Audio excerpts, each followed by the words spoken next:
மாக உமது வார்த்தையை பிரசங்கிக்க கர்த்தர் கொடுத்த மிகப்பெரிய வாய்ப்புக்காக நன்றி. ஆண்டவரே, சத்தியத்தை சத்தியமாக அறிவிப்பதற்கு ஆண்டவரே ஊழியர்கள் இன்று குறைவாக இருக்கிறார்கள். என்னை ஒரு ஊழியனாக நீர் தெரிந்து கொண்டீர். ஆண்டவர், நானும் தாழ்மையுடன் உண்மையுடன் உண்மை போல வாழ அதற்கு பின்பாக பிரசங்கிக்க உதவி செய்யும்.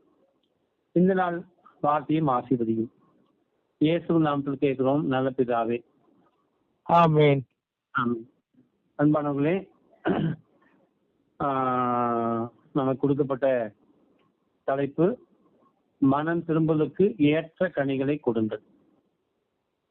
மனம் திரும்புங்கள், பரலோக ராஜ்யம் சமீபமாய் இருக்குது என்று சொல்லி நமது யோவான் ஸ்நானகன் சங்கத்தை கேட்டிருக்கிறீர்கள். மனம் திரும்பலுக்கே ஒரு சர்ச்சு செயல்பட்டு இருந்தது. இப்ப அவர்கள் கனி கொடுக்காததால் அவர்களுடைய அந்த பக்தி வெறும் பக்தியாக போய்விட்டது.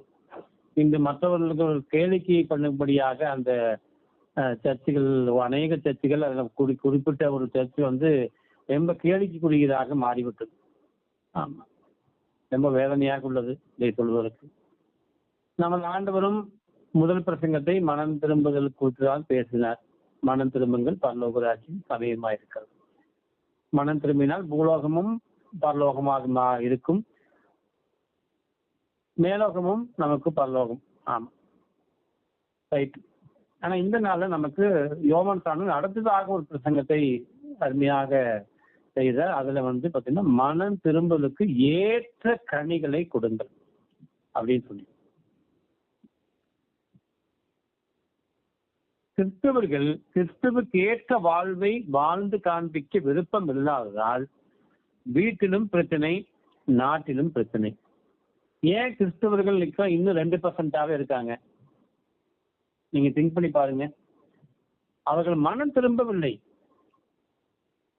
மனம் திரும்பலுக்கு அப்படியே மனம் திரும்பினாலும் மனம் திரும்பலுக்கு ஏற்ற கனிகளை கொடுக்கவில்லை. அருமையான ஆபிரகாமுடைய வாழ்க்கையை நீங்க பாத்தீங்கன்னா உயர்ந்த தரமான நற்பண்புகள். அவர் எங்க போய் படிச்சாரு? இன்னும் பெரிய காலேஜில் தான் போய் படிக்கவே இல்லை, ஆண்டவர்கிட்ட படிச்சுட்டாரு. அவருக்கு காலத்துல போதகர்கள் இல்லை, போதனைகள் இல்லை, அப்புறம் பைபிள் கிடையாது, ரெஃபரன்ஸ் வேதாகமம் கிடையாது, எதுவுமே கிடையாதுங்க. ஆனா உயர்ந்த பண்புகள், ஆவிக்குரிய கனிகள் அவரிடத்தில் இருந்ததை நீங்கள் படித்து பார்த்தால் அதுக்கு தெரியும். சின்ன சின்ன மைனஸ் பாயிண்ட்ஸ் இருந்தது, அதை நம்ம பெருசா எடுத்துக்கூடாது. மனசுலாம் பிறந்தா எல்லாம் இருக்கத்தான் செய்யும். ஆனா அதுலயும் அவர் வெற்றி கண்டு உயர்ந்த நட்பண்புகள் உடையவராக மாறினார். என்ன காரணம்? அவர் தேவனுடைய உறவிலே வாழ்ந்தார். நான் கடந்த மாதம் பார்த்தீங்கன்னா நான் ஊட்டி பகுதியில் தங்கி ஒரு மாதம் தங்கியிருந்தேன் என்பதை நீங்கள் அறிவீர்கள். கோத்தகிரியில் ஒரு 10 நாள் தங்கினேன். அவர் பாஸ்டர் வீட்டிலேருந்து நான் தினமும் ஊட்டி போயிட்டு திரும்பி ஈவினிங் அவர் வீட்டுக்கு வந்துடுவேன். நான் என்னுடைய போகிற 1 மணி நேரமும் வருகிற 1 மணி நேரமும் ஜெப நேரமாக இருக்கும். அதுக்காக இடையிலலாம் பார்த்தீங்கன்னா நான் ஜெபத்தை நிறுத்திடுவேன்னு நினைக்காதீங்க. தொடர்ந்து எப்பொழுதும் ஜெபம் பண்ணுங்கள் அப்படிங்கிற ஒரு வார்த்தைக்கு பாத்திரவானாக என்னை ஆக்கும் என்று சொல்லி நான் ரொம்ப நாளா அவரிடத்துல பிராக்டிஸ் பண்ணேன். நம்ம ஒரு வேலையை செஞ்சிருந்தாலும் அதுல ஜெபத்தோடு நாம் செய்தால் அது ஆசீர்வாதமாக முடியும். கர்த்தரோடு தூங்கும் நேரத்தை தவிர எல்லா நேரங்களிலும் நாம் அவரோடு தொடர்பு வைத்திருக்கலாம். இது நீங்கள் பயிற்சியாக நீங்கள் ஆண்டவரத்தில் கேட்டு நீங்கள் கிருபையை பெற்றுக்கொள்ள வேண்டும். ஏதோ காலையில் 1 மணி நேரம் ஜெபம் பண்ணோமா, அப்புறம் இஷ்டத்துக்கு நம்ம வேலையை பார்த்தோமா, அங்க ஆண்டவர் துக்கப்படும்படியா நடந்தோமா, அப்புறம் சாயங்காலம் எக்ஸாம் அப்படியே படுத்தோமா, இப்படிதான் போயிட்டு இருக்கு நிறைய பேருக்கு வாழ்க்கை. இன்னைக்கு நேற்று ஒரு சின்ன பிரசங்கத்தை கேட்டேன். ஞாயிறு தான் ஆராதனை என்று சொல்லி நிறைய பேர் நினைக்கிறாங்க. இல்லை, தினசரியும் ஆண்டவரை ஆராதிக்க முடியும். உங்கள் எண்ணங்களால், சிந்தனைகளால், உங்கள் வாழ்க்கையால், உங்களுடைய செயல்பாடுகளால் ஆண்டவரை நீங்கள் ஆராதிக்க முடியும். பாட்டு பாடி வந்து குதிச்சாத்தான் ஆராதனைங்கிறான் இல்லைங்க. நமது வாழ்க்கை முறைகளே ஆராதனை தான் ஆண்டவருக்கு. அப்படி ஒரு ஆராதனையை நம்ம செய்யணும். ரைட். மனம் திரும்பலுக்கு ஏற்ற கனிகள். ஒண்ணு அன்பு. முதல் கனி அன்பு. இந்த அன்புக்கு மீறது ஒண்ணுமே இல்லை. ஏன்னா அன்புதான் ஆண்டவருடைய மிக பெரிய குணாதிசயம், ஆவிக்குரிய கனி. அன்பானவர்கள், அன்பே பெரியது என்று சொல்லி நமது ஆண்டவர் வாழ்ந்து காண்பித்து சென்று விட்டார். 1 Corinthians 13 நீங்க அன்பு சகிக்கும் பொறுக்கும் தாங்கும் எல்லாம் அங்க முன்னால வந்து நீங்க வந்து இயேசு கிறிஸ்துவ போட்டீங்கன்னா பொருந்து. நம்ம பேரை போட்டு பொருத்த முடியுமா அப்படிங்க செக் பண்ணுங்க. 1 Corinthians 13 எடுத்து வச்சுட்டு அன்பு எல்லாவற்றையும் தாங்கும். லோகியா எல்லாவற்றையும் தாங்குவானா? உங்க பேரை போட்டு நீங்க பாருங்க. அன்பு சகிக்கும், பொறுக்கும், மன்னிக்கும். அந்த அன்புக்கு பதிலாக இயேசு கிறிஸ்துவை போட்டால் சரியாக இருக்கும். நீங்க உங்கள் பெயரை போட்டால் சரியாக இருக்குமா? நீங்களே பார்த்துக்கணும். தேவனை அன்பு செய், மனிதனை அன்பு செய். அதுதான் புதிய ஏற்பாட்டுல முக்கியமான கற்பனை. பழைய ஏற்பாட்டுல 10 கற்பனைகளை சுருக்கி என்ன பண்ணிட்டார் ஆண்டவர்? 2 கற்பனையா மாத்திட்டார். தேவனை அன்பு செய், மனிதனை அன்பு செய். தேவனத்தில் அநேகர் அன்பு கூறுவார்கள், மனிதத்தில் அன்பு கூற மாட்டார்கள். மனிதத்தில் அன்பு கூறுவார்கள், தேவனத்தில் அன்பு கூற மாட்டார்கள். சிலுவை என்பது நேராக இருப்பது தேவனை அன்பு கூறுதல், சமமாக இருப்பது மனிதனை அன்பு கூறுதல். இரு புறமும் நம்ம வந்து சரிசமமாக இருக்க வேண்டும். முதல் கனி அன்பு. நம்ம பைபிள் படிக்கலாம், ஜெபம் பண்ணலாம், சர்ச்சுக்கு போகலாம், எல்லாம் பண்ணலாம். அன்பு கூறுகிறீர்களா? தேவனிடத்தில் அன்பு கூறினால் மனிதத்திலும் அன்பு கூறுவீர்கள். அன்பானவர்களே, ரைட். 2வது தாழ்மை. யாக்கோபு 4:6 என்ன சொல்லப்படுது பாருங்க. தாழ்மை உள்ளவர்களுக்கு தேவன் கிருபை அளிக்கிறாராம். அப்ப அடுத்தது பெருமை உள்ளவர்களுக்கு தேவன் எதிர்த்து நிற்கிறாராம். இந்த பெருமை பத்தியே நான் வந்து அடுத்த வாரம் கண்டிப்பா வந்து ஒரு பிரசங்கத்தை செய்யணும்னு நான் ஆண்டவத்துல கேட்கறேன். நான் முக்கியமான சப்ஜெக்ட் அது.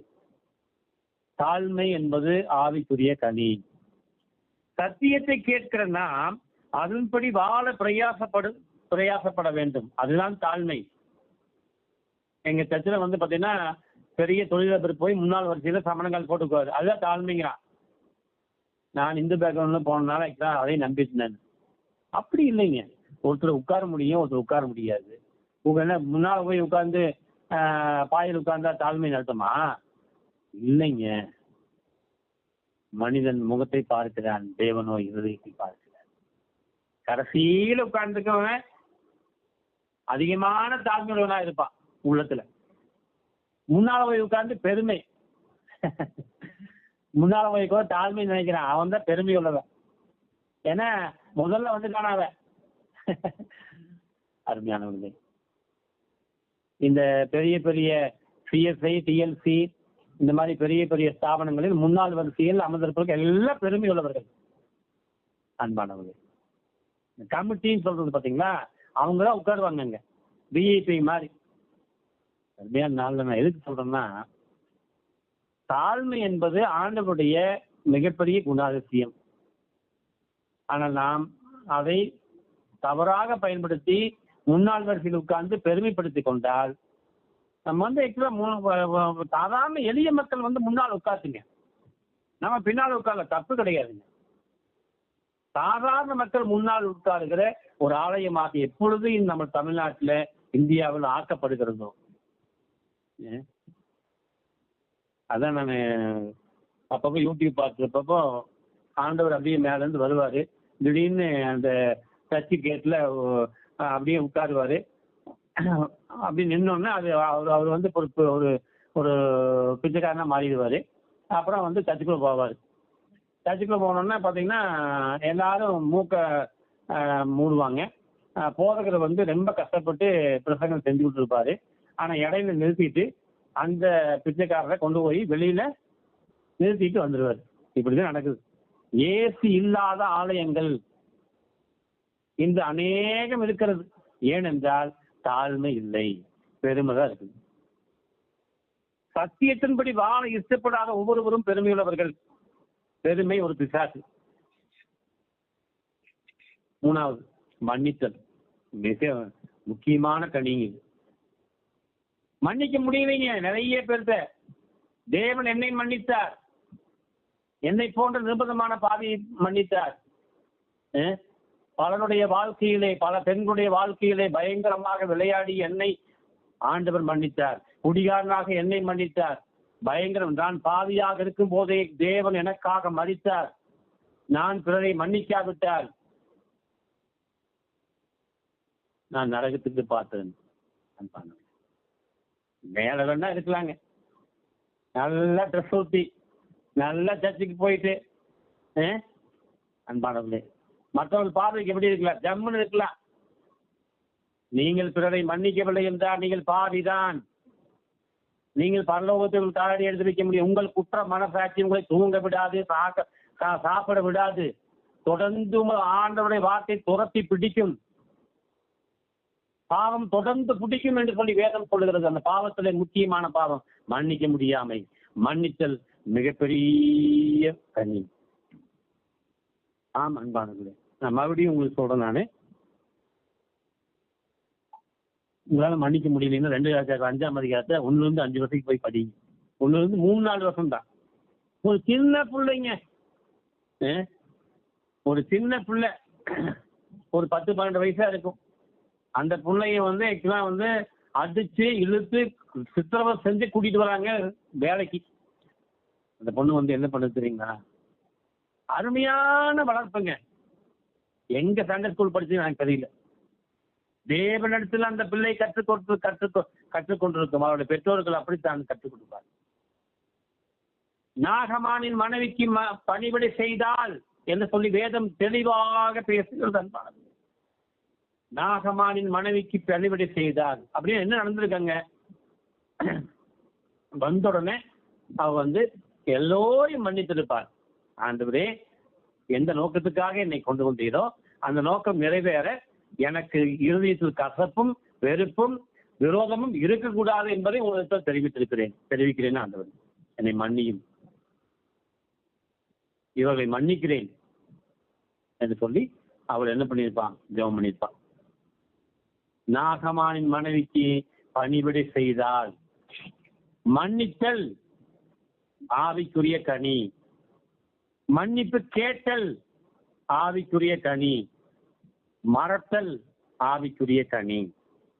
நன்மை செய்தல் ஆவிக்குரிய கனி. இங்க நாள் நடக்குதுங்க.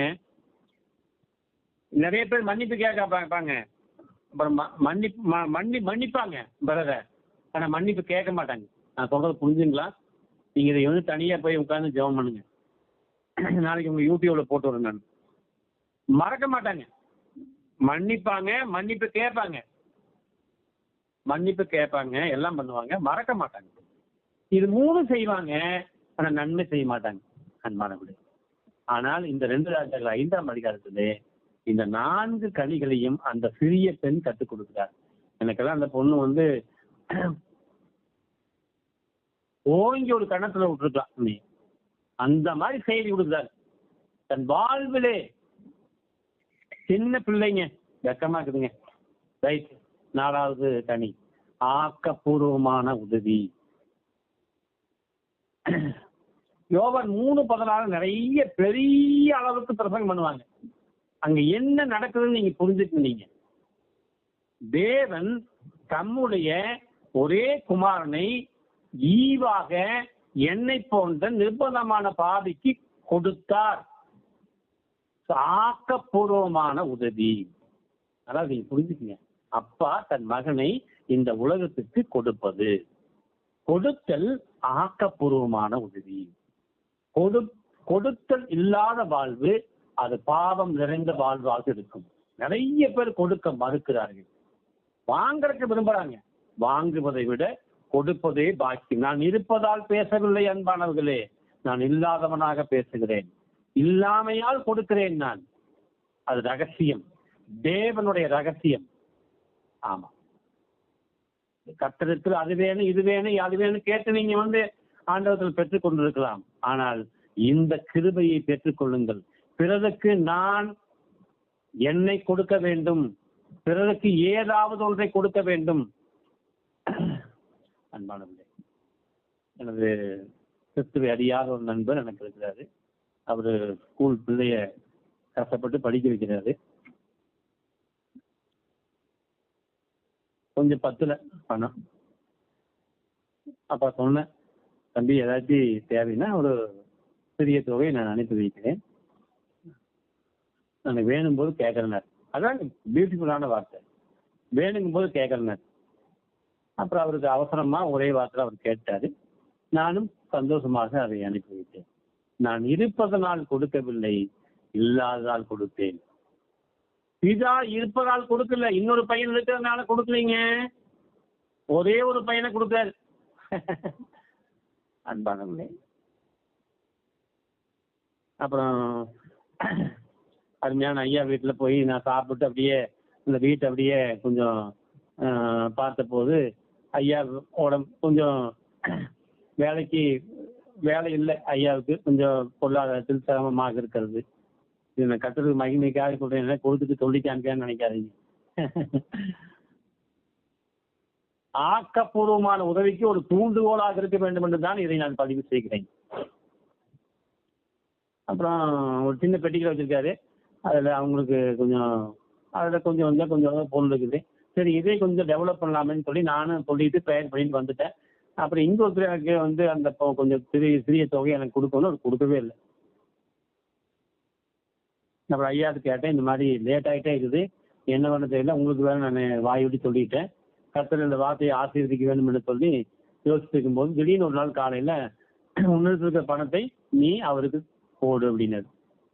காலையில் 5 மணிக்கே நான் 5லேருந்து 6 தான் அவருக்கு போட்டுவிட்டாங்க. ஜெபம் என்பது கர்த்தரோடு தொடர்பு வைக்கிற ஒரு ஆசீர்வாதமான வாழ்வு. ஆண்டவர் என்ன சொல்றாரோ அதை நம்ம ஆக்கப்பூர்வமாக செய்ய வேண்டும். இருப்பதனால் நான் கொடுக்கவில்லை, இல்லாதனால் கொடுக்கிறேன். ஆண்டவரும் அப்படியே செய்தார். 7 மணிக்கு ஒரு குரூப்ல நான் பேசினேன். அருமையான அந்த குரூப் நடத்துகிற சாம்பல் என்கிற சகோதரனுடைய பொண்ணுக்கு திருமணம் போன வாரம். என்னால் முடிந்ததை அவளுக்கு கொடுத்து என்னுடைய கர்த்தருடைய அன்பை தெரிவித்தேன். நான் போக முடியல, நான் ஊட்டியில் இருந்தனால. அவர் கல்யாணம் எப்ப சொன்னாலும் அடுத்த நிமிஷம் என் வீட்டுல ஒரு கல்யாணம், என் பொண்ணுக்கு ஒரு கல்யாணம். அதனால நீங்க புரிஞ்சுக்கீங்க, எல்லாத்துக்காக நீங்க இப்படி செய்ய வேண்டாம். கர்த்தருடைய பிள்ளைகளுக்கு, கர்த்தரோடு நெருங்கி வாழ்வதற்கு உங்களால் இயன்றதை நீங்கள் கொடுத்து கர்த்தருக்கு மகிமையை தர வேண்டும். காணிக்கை மட்டும் போய் போட்டு ஆண்டவர் நாமத்தை உயர்த்தி காட்டுறதுன்னு நினைச்சுக்காதீங்க. பிரிங்க, 10 விதமா பிரிங்க. அதை எப்படி 10 விதமா பிரிக்கிறதுன்னு நான் அடுத்த தடவை சொல்லி தரேன். அது தேவைங்க. 10% 1% போட்டா போதும், எல்லாம் கோடீஸ்வரன் ஆக்குறான். கொரோனா டைம்ல கோடீஸ்வரம் 1 பைசா கொடுக்கல, திருப்பி கொடுக்கலீங்க. காணிக்கைய திருப்பி தன்னுடைய விசுவாசிகளை கொடுக்கவே இல்லைங்க. ஆனா பைபிள் சொல்லுது, வாங்குவதை விட கொடுப்பதே பாக்கியன்னு. இவனுக்கு சொல்லித்தர்றான். இவன் எப்படி இருக்கிறான்?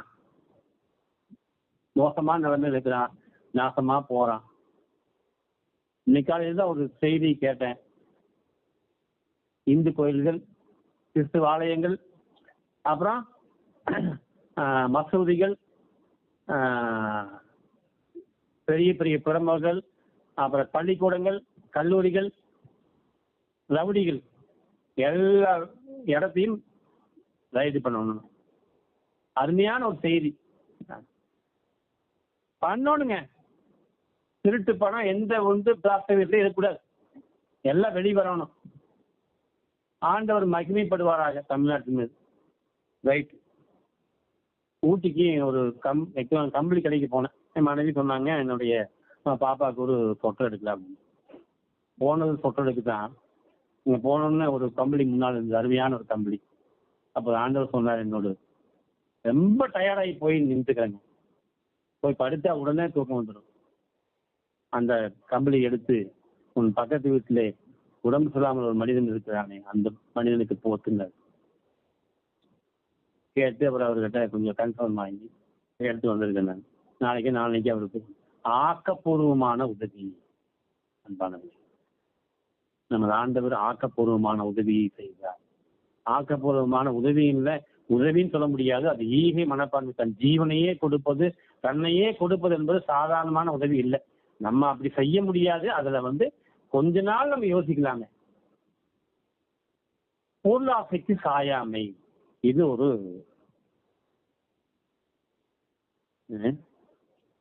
ஒரு அருமையான கனி.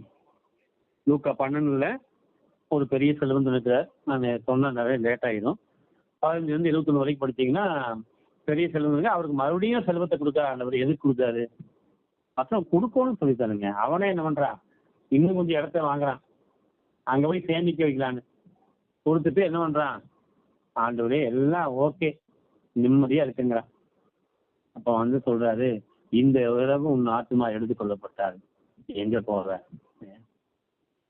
பொருளாசைக்கு எச்சரிக்கையாயிருங்கள். பொருளாசையை சாயாமை ஒரு அருமையான அன்பானது. 6ஆம் வசனம் 6ஆம் கனி யாக்கோபு 5:11 பொறுமை. யோபு குறித்து நீங்கள் படித்திருக்கிறீர்கள். யோபுடத்துல போய் பொறுமையை கற்றுக்கொள்ளலாம். பொறுமை உள்ளவர்கள் பாக்கியவான்கள் என்று சொல்லி வேதம் சொல்கிறது. பொறுமை ஒரு கனி. அர்ப்பணிப்பு ஒரு கனி. மரியாதை அர்ப்பணிப்பு இயேசு கிறிஸ்துவை பெற்றெடுத்தது. வாலிப பொண்ணா இருந்த போது ஏகப்பட்ட டிஸ்டர்பன்ஸ். ஆனால் ஒரு இடத்துல தேவனுக்கு முடிவாக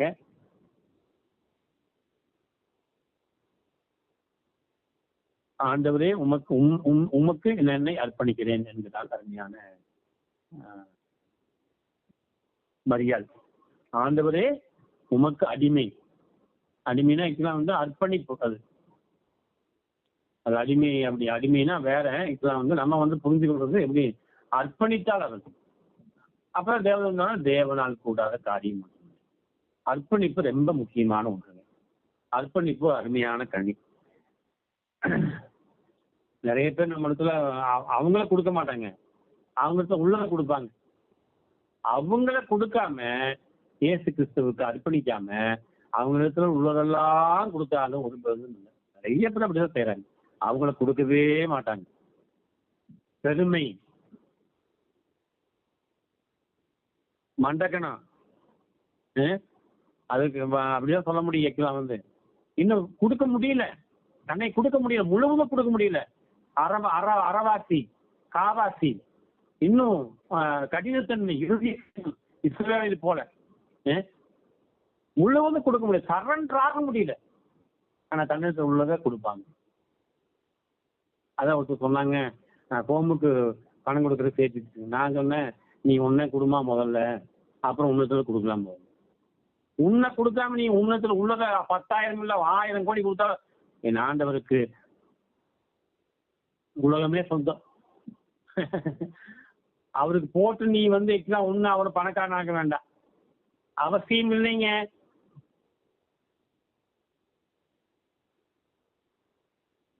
ஒரு மிஷனரி ஒரு காட்டுப்பகுதிக்கு ஊழியத்துக்கு சென்றார். அங்கே அநேக மிஷனரிகள் சென்றிருக்கிறார்கள். அநேக மிஷனரிகளும் கொலை செய்யப்பட்டு புதைக்கப்பட்டிருக்கிறார்கள். இந்த மாதிரி ரொம்ப ஜெபம் பண்ணிச்சு, ஏன் அங்க போய் இந்த மாதிரி கொலை செய்யப்படுகிறார்கள் அப்படின்னு சொல்லி. அப்ப ஆண்டவர் காமிச்சாரு, எல்லாமே அங்க உடை இல்லாத காட்டு மிராண்டிகள். உடையோட போகும்போது என்ன ஆகுது, அங்க ஒரு துஷ்ட மிருகம் நம்மளை கொல்ல வருகிறது என்று சொல்லி அவர்கள் என்ன பண்றாங்க, அந்த மனுஷனை கொலை செஞ்சுறாங்க. இந்த மாதிரி யோசிச்சுது, எல்லா துணியும் கழட்டி போட்டுச்சு. அந்த காட்டு மிராண்டி மத்தியிலே ஊழியம் செய்தார். உடைகளை போட கற்றுக்கொண்டார் அவர். இவரும் உடையை போட்டார். உடை ஒரு நாகரிகம் என்பதை இயேசு கிறிஸ்துவின் சுவிசேஷம் மூலமாக, தன்னுடைய அர்ப்பணிப்பின் மூலமாக அங்கே இருள் நீங்கி வெளிச்சம் வந்தது. எவ்வளவு பெரிய ஒரு இதெல்லாம் பேசுறதுக்கு எனக்கெல்லாம் வெட்டமா இருக்குதுங்க. நான்லாம் அப்படிப்பட்ட வாழ்க்கை வாழ, பட் இருந்தாலும் ஒரு மெசேஜை பத்தி நம்ம பேச ஆகணும். இயேசு கிறிஸ்து தன்னை அர்ப்பணித்தார். அர்ப்பணிக்கலைன்னா ஒன்னும் செஞ்சிருக்கவே முடியாதுங்க. அன்பானவர்கள், அவர் ஆண்டவர் அப்படிங்களா? ஆண்டவருடைய பிள்ளைகள் நாம். 8 சீக்கிரம் முடிக்கிறேன். கீழ்ப்படிதல் ரொம்ப ஒரு கடினமான தலைப்பு. அந்த ஆண்டவருக்கு உகந்த ஆசீர்வாதம் கீழ்ப்படிதல். ஆபிரகாம் கீழ்ப்படிந்தார், ஈசாக்கு கீழ்ப்படிந்தார், அன்னாள் தானிகள் கீழ்ப்படிந்தார். நம்ம கீழ்ப்படிதமா? எல்லாம் கீழ்ப்படிறாங்க, இல்லைன்னு சொல்ல. கீழ்ப்படிதல் ஒரு கனி. 9 நன்றி. இதை பத்தி நான் முதல்லயே பேசிக்கிறேன். நன்றி என்பது கொலேசியர் 3:15 சொல்லப்படுது. நன்றி அறிதல் உள்ளவராய் இருங்கள். நன்றி ஒரு கனி. ரொம்ப ரொம்ப முக்கியமான ஒன்று. ஒரே ஒரு சின்ன கதையை சொல்றேன். ஒரு நாயை வளர்த்தினார் ஒரு எஜமான். அந்த நாய்க்கு கொஞ்சம் வயசாயிடுச்சு. அப்புறம் முடியெல்லாம் உதிர ஆரம்பித்தது. அப்ப வீட்டுக்கு சொன்னாங்க, இந்த மாதிரி இந்த நாயை கொண்டு போய் எங்கேயாச்சும் விட்டுருங்க. அப்புறம் அவரு ஒரு மீன் பிடிக்கிற ஒரு மனிதனாக இருந்ததால் அந்த சின்ன படகுல அந்த நாயை உட்கார வச்சு அப்படியே கூட்டிட்டு போனார். இடையில கொஞ்சம் தள்ளி விட்டலான்னு சொல்லி அந்த இடையில இவர் எடுத்து அந்த துடுப்பு எடுத்து அடிக்கும் போது ஸ்கிப் ஆகி என்ன ஆச்சு, இவரு விழுந்துட்டார். நான் என்ன வந்து தெரியுங்களா, அவருக்கு மீன் தெரியாது. முடியை பிடித்து கரைக்கு இழுத்து வந்தது. அவனுக்கு மட்டும் செருப்பு பிடிச்ச மாதிரி இல்லைங்க, எனக்கு செருப்பு பிடிச்ச மாதிரி. உங்களுக்கு எப்படி இருக்குன்னு தெரியல. நன்றியவர்களாக இருங்க. நன்றி ஆவிக்குரிய கனி. ரொம்ப இம்பார்ட்டன்ட். அன்பானவர்கள், கர்த்தருக்கும் நன்றியாக இருங்கள். உங்களுக்கு உதவி மனிதனுக்கும் உதவியாக இருங்கள். நன்றியாக இருங்கள். அன்பானவர்கள், நன்றி இன்மை கிருபையை போக்கடிக்கிறது. அது பாவம். 10வது கனி கர்த்தருடைய சித்தம் செய்தல். பரமனுடைய ஜெபத்துல முக்கியமான ஒன்று. படிக்கிறதையே பரலோகத்தில் உங்கள் சித்தம் செய்யப்படுவது போல பூலோகத்திலும் செய்யப்படுவதாக அப்படின்னு சொல்லி பரமன ஜெபம். இது அநேக ஆலயங்கள்ல, அநேக குடும்ப ஜெபங்கள்ல, அநேக கிறிஸ்தவ ஸ்தாபனங்கள்ல எல்லாம் முடிஞ்ச பின்னால ஒரு மந்திரமாக ஓதப்படுகிறது. அதை நான் இயேசுவின் நாமத்தில் கண்டிக்கிறேன்.